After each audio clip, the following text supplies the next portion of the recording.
Ask any adult over 30 the same question, and you'll get almost the same answer. Where did the time go? A school year at 7 years old felt like it lasted forever. A year now passes by, and you can barely account for where it went. The clock hasn't changed. A year is still a year. So what's actually happening?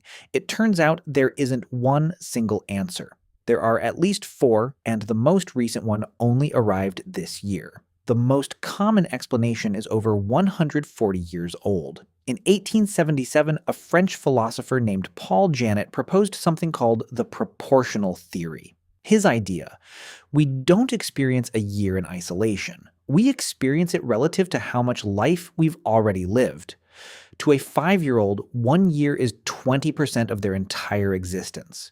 To a 50-year-old, that same 365 days is just 2% of their life. Mathematically, the same unit of time keeps shrinking relative to everything that came before it. It's a genuinely elegant explanation. It's also, on its own, incomplete. Here's a simple way to fill the gap.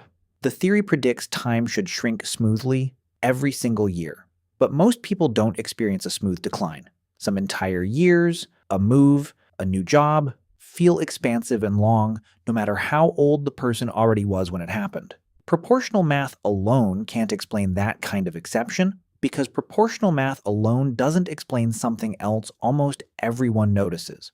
Why a 2-week vacation can feel like it flew by while you were living it, and somehow feel like it lasted a month once you look back. Psychologist and author Claudia Hammond studied this exact contradiction and named it the holiday paradox. Her explanation involves 2 completely different ways your brain tracks time. In the moment, prospectively, time feels fast when you're absorbed in new, engaging experiences. You're not watching the clock. But looking backward, retrospectively, your brain estimates duration using something else entirely: how much you actually remember. New, novel experiences get encoded into memory in rich detail.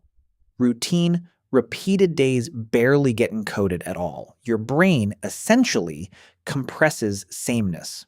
That's why childhood summers feel endless in memory. Every day held something genuinely new, and it's why adult years, filled with routine, commutes, the same rooms, the same routines, can pass by leaving almost no trace to look back on. There's a neurological piece to this too. Novelty specifically activates dopamine circuits in the brain, circuits that flag an experience as worth encoding in detail. Familiar, repeated experiences don't trigger that same flag, so they get filed away with far less detail attached. In 2019, an unexpected new explanation arrived from an unexpected source, not a psychologist.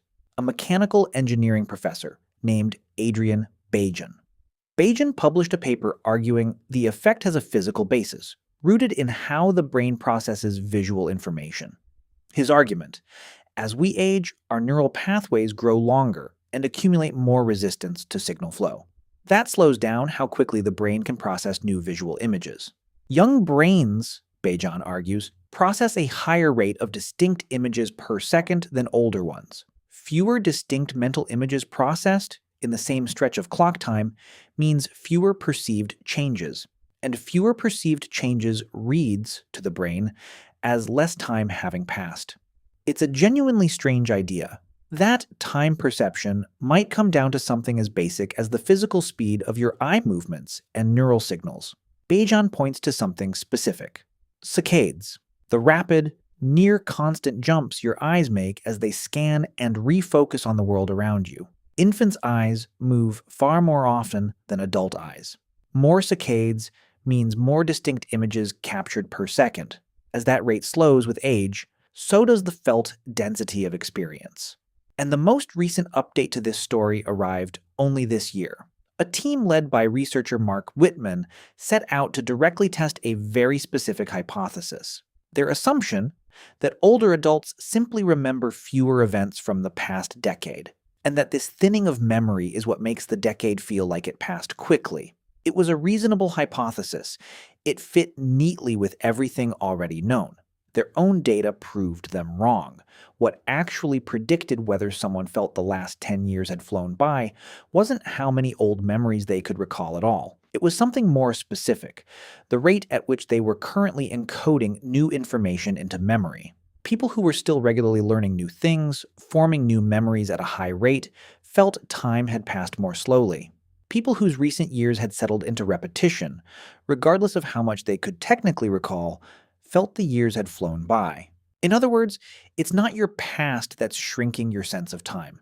It's how much genuinely new material your present is still generating. The study specifically asked participants two separate questions. First, how many distinct events could they recall from the past decade? Second, how quickly did the last 10 years subjectively feel like they passed? Those two answers barely correlated with each other at all.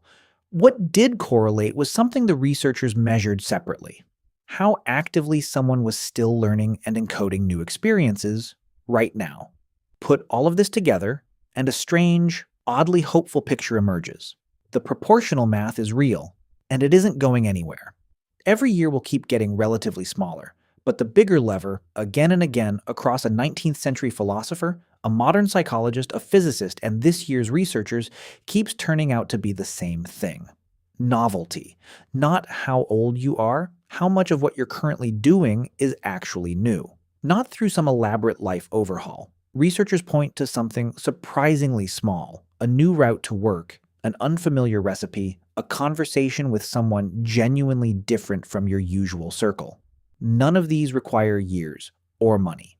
They just require breaking even slightly the pattern your days have settled into, which means the sense that time is slipping away isn't a fixed sentence handed down by your birth certificate. It's a reflection of how much sameness you've let your days settle into. Change that, even slightly, and by every theory on this list, time should start to feel like it's stretching back out again.